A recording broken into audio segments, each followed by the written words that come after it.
Kita bersyukur kehadrat Allah Subhanahu wa Ta'ala kerana dengan limpah rahmat-Nya jua dapatlah kita memasuki gerbang tahun baru Hijrah 1444. Beta mengambil maklum bahawa tema sambutan kali ini menggalakkan supaya bersabar, berikhtiar, bertawakal dan berdoa dalam menghadapi ujian.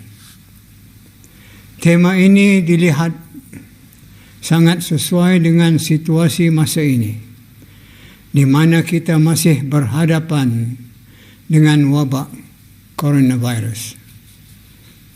Bersabar dan berikhtiar serta bertawakal dan berdoa adalah memang ajaran agama.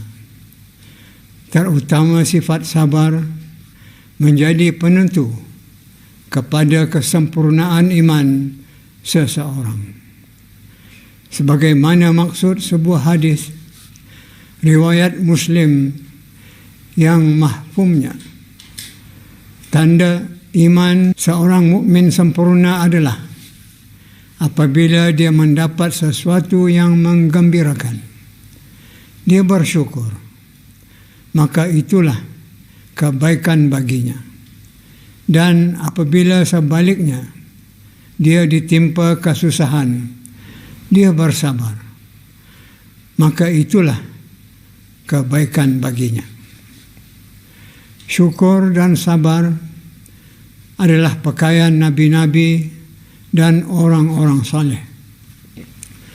Kita perlu bersikap seperti mereka itu, kerana syukur menambahkan nikmat.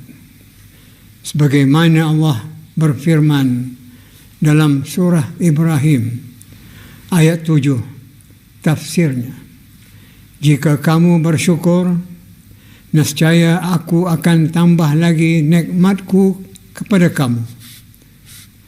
Sementara sabar pula mengukuhkan kedudukan berdasarkan orang sabar itu sentiasa bersama-sama dengan Allah, sebagaimana dapat dirujuk maksud ayat 153 surah Al-Baqarah.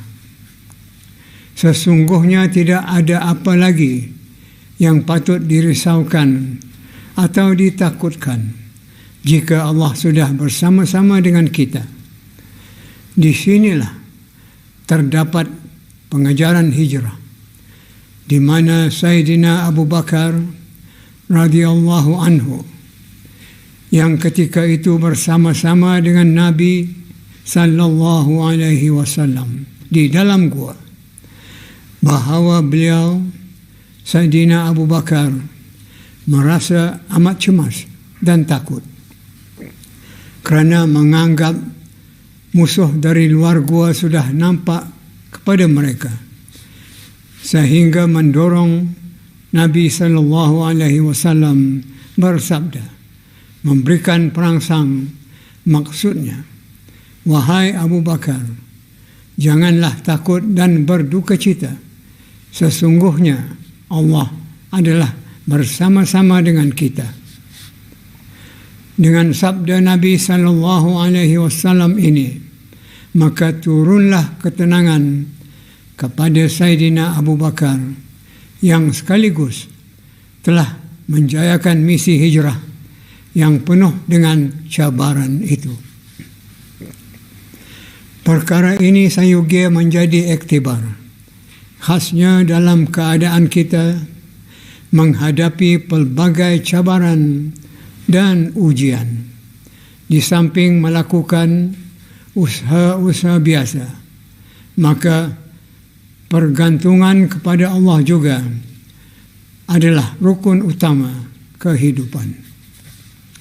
Hijrah adalah satu usaha untuk menghindari musibah yang ditimpakan oleh musuh akidah, tetapi ia bukan setakat usaha biasa, malah usaha yang dihiasi dengan niat kerana Allah, iaitu untuk menyelamatkan agama dan mencari keredaannya.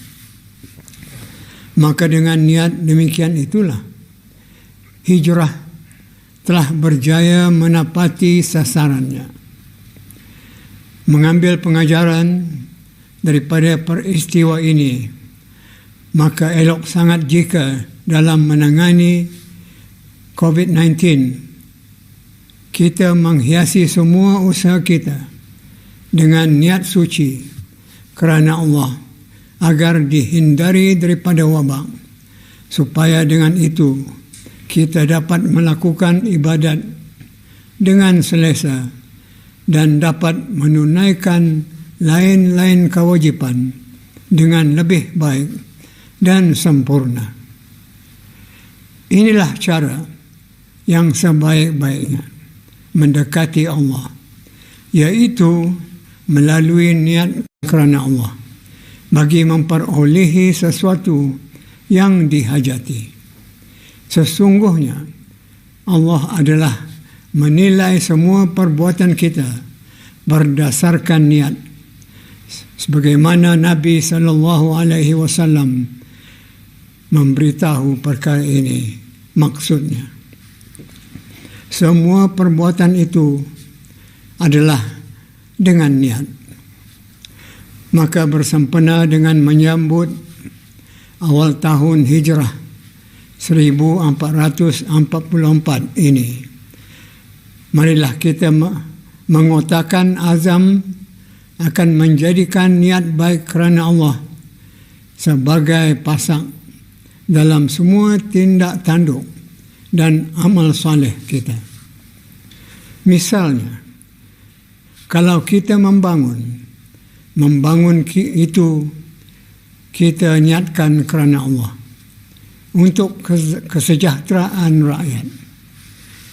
Kalau kita menjana ekonomi itu kita niatkan kerana Allah untuk kemakmuran negara. Kalau kita menjalankan undang-undang itu, kita niatkan kerana Allah untuk menegakkan keadilan. Kalau kita memperkasa pertahanan